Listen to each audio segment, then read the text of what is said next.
ვაჭრობა. შეიძლება გაიკვირდეთ, რატო ჩავშვი ვაჭრობა როგორც ასეთი.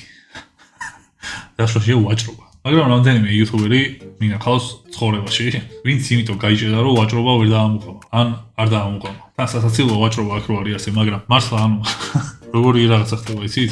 როცა თანამშრომლობები გიწევს, ისეთი ვაჭრობა მიდის, თუ გერიდება ან რაღაცა ვერ დაამუყამე საკმარისად კარგად, შეიძლება ფული იქეთ მიგატანინო.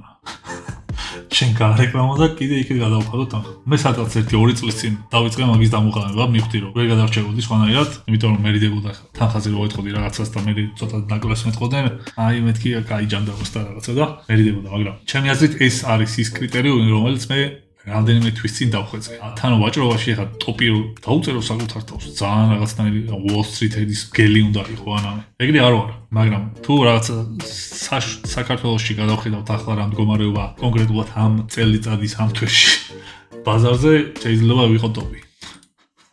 ეს იყო უკვე 15. არსებობენ იუთუბერები, ვისაც ყავთ ადამიანი, ვინც ამ იუთუბერისთვის იძიებს რეკლამებს და ამ ვაჭრობის ნაწილში და მთლიანად რეკლამის მოტანის თუ რაღაცა ეგეთის თემაზე საერთოდ სხვა ადამიანი მუშაობს. ახლა ჩვენ გავიარეთ 15 პროფესია, რომელიც იუთუბერს ჭირდება და 15 ვერ მნიშვნელოვანია. და რაც უფრო კარგ დონეზე იცი, მით უფრო ძლიერი ხარ.